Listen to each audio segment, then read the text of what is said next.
There is a bell that has no clapper, no rope, no sound. And yet, when it is struck, something awakens, not in the ears but in the soul. In the myths of ancient lands, there are stories of bells that never rang, and yet were heard across worlds.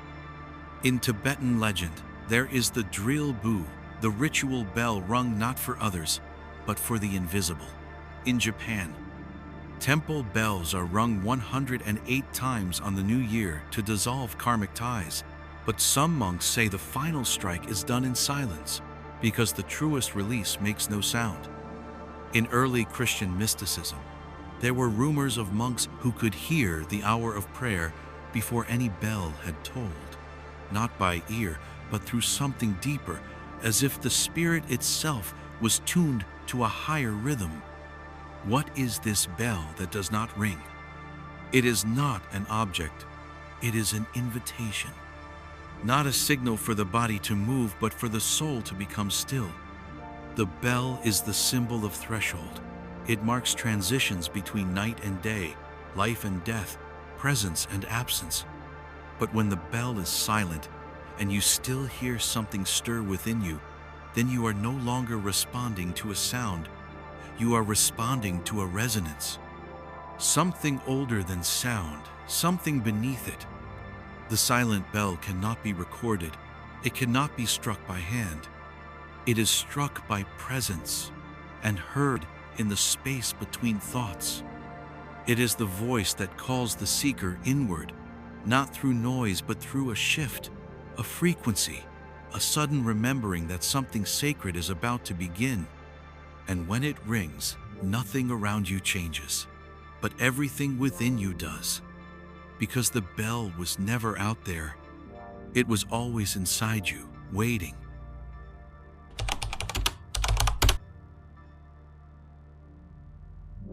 We think of sound as something we hear, but sound is not a noise, it is a vibration. And vibration is everywhere. Even in silence, the universe moves. Even in stillness, the world hums. Atoms tremble, fields shift, light pulses, time unfolds in invisible rhythms. In physics, sound is defined as oscillation through a medium: air, water, flesh, stone. But what of the sounds that require no ear? What of the vibrations that resonate not through the body, but through the spirit? A bell, struck and held, continues to vibrate long after it becomes silent to human ears. The tone is gone, but the field remains. And some part of us, deeper than the mind, still feels it. This is the mystery of the silent bell. It is not silent because it lacks motion, but because its motion is too subtle to be measured in decibels. Ancient mystics understood this long before modern science gave it names. In Tibetan Buddhism, the sound of the bell is used to signify the moment between thoughts, the space where truth lives. But equally important is what follows: the ringing silence that lingers in its wake. The space where the seeker does not listen to a tone, but listens to the listening itself. This is not poetic, it is practical. Silence is not the absence of sound. It is the structure within which sound becomes meaningful. Just as darkness reveals the stars, stillness reveals the vibration beneath all things. The silent bell, then, is not mute. It simply speaks a language the ego cannot understand. Its message is not in pitch or tone, but in remembrance. It tells the spirit, you too are vibrating, you too are tuned, you too are part of this cosmic music even when you cannot hear it.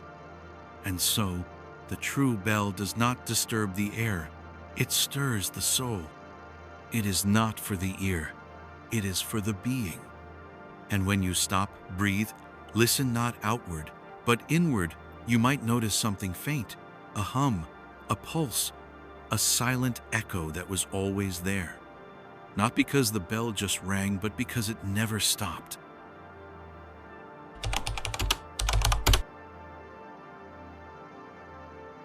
The bell is more than an object, it is an archetype.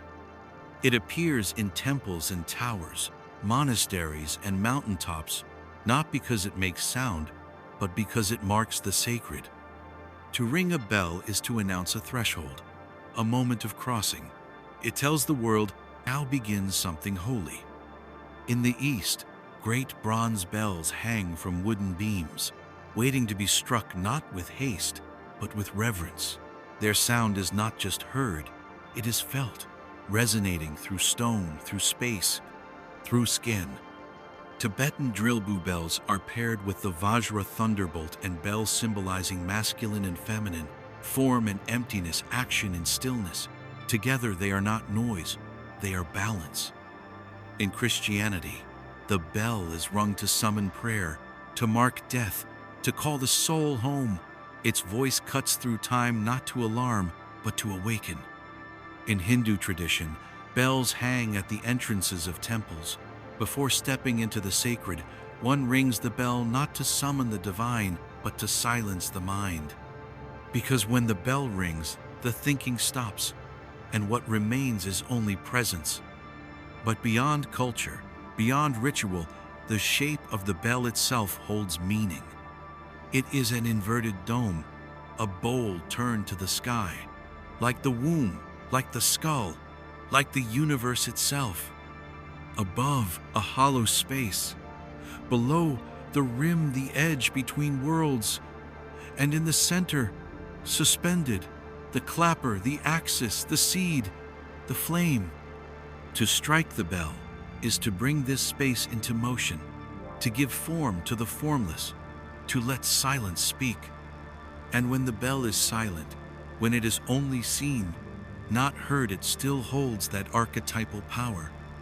It reminds us, there is a part of you shaped like this, open, receptive, resonant, waiting to be struck not by sound, but by truth.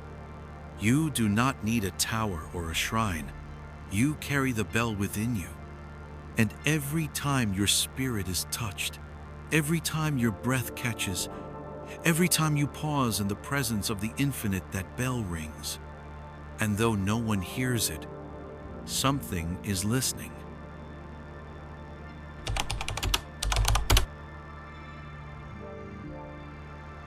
Not all hearing happens through the ears. Some sounds are received through the skin, the bones, the breath, and some through the space behind thought. The human being is not just a body. It is a system of resonance, a network of physical, emotional, energetic fields that are constantly vibrating, shifting, responding. This is the subtle body spoken of in nearly every esoteric tradition. The yogis mapped it as nadis and chakras, channels and centers of life force energy. The Taoists spoke of meridians. The mystics felt it in prayer, that soft warmth in the chest, that quiet pressure between the eyes, that buzzing silence in the spine. These are not metaphors. They are responses to resonance. When the bell rings even silently, it does not need to pass through air. It travels through awareness. Certain frequencies, barely perceptible to the ear, can stir memory, vision, release. A tone can open the chest. A vibration can bring tears, not because of emotion, but because something deep within recognizes the signal. Sound bypasses thought. It goes directly to the source. And what is that source? It is the part of you that is always listening, the part that never stopped humming, even when your mind was full of noise. In sacred rites, sound is not entertainment. It is initiation. Drums awaken the root, chants open the heart, mantras stimulate the crown, and silence, real, vibrating silence, brings the whole system into alignment.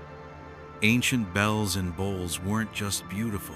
They were tools crafted to speak to the subtle body, tuned not to music, but to memory, to a knowing deeper than language, to the place inside you that remembers what harmony feels like. So when the silent bell rings, you may feel it as warmth, as pressure, as peace, not because something entered you, but because something was already there and finally started to resonate. You didn't hear the bell. You remembered you were part of it.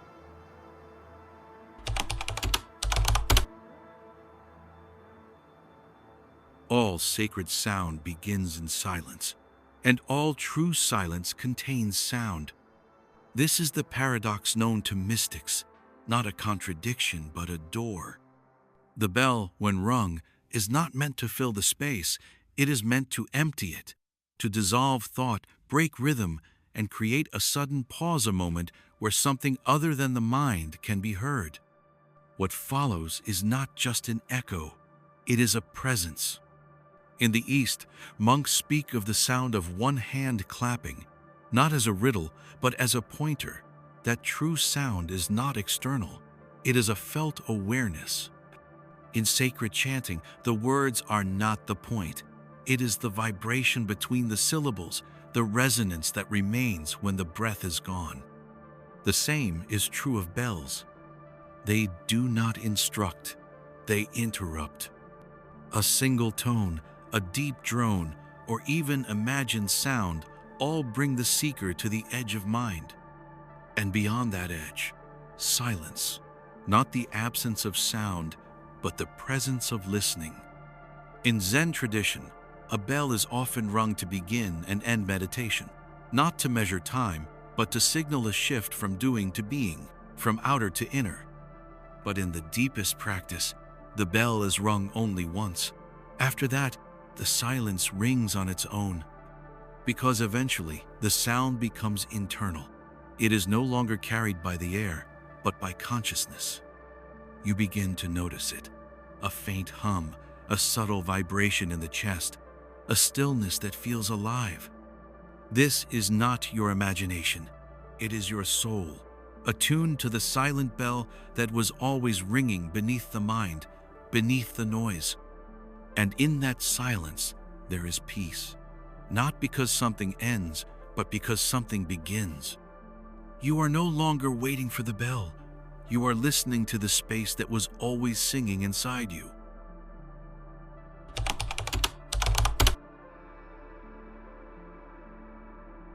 The ancients did not separate spirit from science.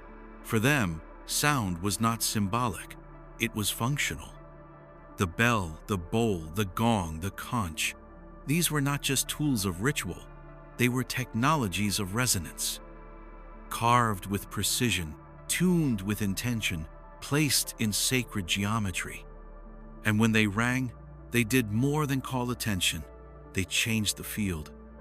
In the temples of India, bells were cast from 5 metals each, aligned with a planetary frequency. The moment a devotee entered, the bell was rung not to greet the gods, but to purify the space, to harmonize the subtle body with the vibrational frequency of the shrine. Tibetan singing bowls, forged with secret alloys, create harmonic overtones that do not exist in ordinary sound. When played properly, they stimulate the pineal gland, awaken inner vision, and bring the brain into theta state, the realm of dreams and revelation. In ancient China, bronze bells were tuned to specific notes not for music, but to replicate the tone of heaven. Each note was a doorway, each interval a bridge between dimensions. Even the shape mattered. The bell curved, hollow, open below was not designed at random. Its inverted dome mirrors the skull, the womb, the temple dome. Sound travels differently in these spaces. It swirls, lingers, folds into itself. It builds fields, living structures of vibration. And those who stood in these fields felt it. A warmth in the chest, a shift in perception, a sense of being remembered by something without name. This was not metaphor. It was science. A science now buried beneath the ruins, dismissed by modern minds as myth and mysticism. But the instruments remain, and when played with reverence, they still work. Because the laws of resonance do not age, frequencies do not forget. And if you listen closely, you'll notice the bell isn't just ringing through air. It's retuning reality, gently, precisely, beautifully. just like it always did.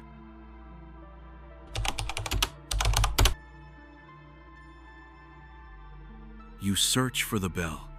You study its shape, its sound, its silence.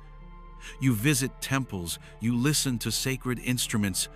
You wait for that perfect vibration.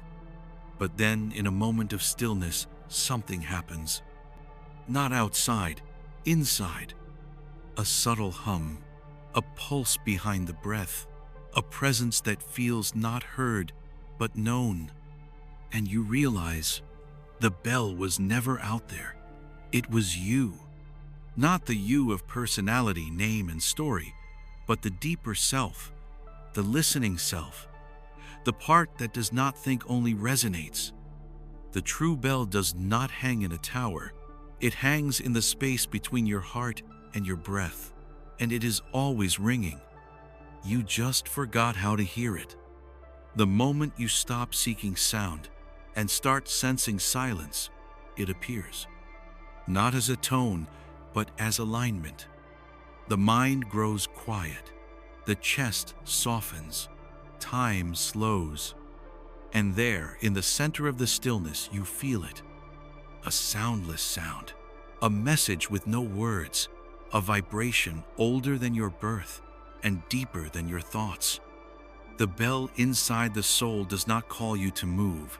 It calls you to remember that you are not just a body, you are an instrument, a vessel of resonance, a field of consciousness tuned to the music of Ace, the unseen. And just like a bell, you were shaped by silence, hollowed out to receive, and gifted the ability not just to echo the world, but to sing it back. You do not need to ring the bell. You only need to listen. And in doing so, you become it.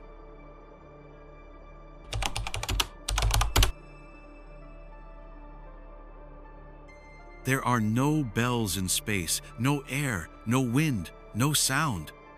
And yet, the ancients said the stars sang. The Pythagoreans spoke of the music of the spheres, a silent harmony between planets, a cosmic chord that binds all things. In Hindu cosmology, creation begins with Om not as a word, but as a vibration that contains all others. Modern physics now echoes the myth.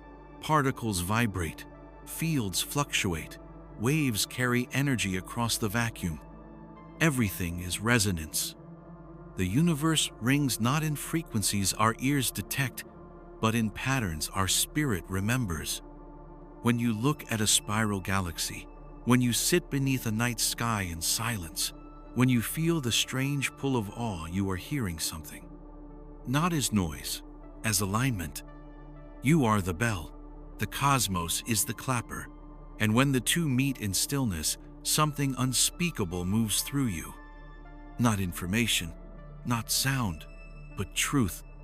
The silent bell is not just in temples, not just in the body. It is in the earth, in the stars, in the invisible network of vibration that holds everything in motion and stillness at once.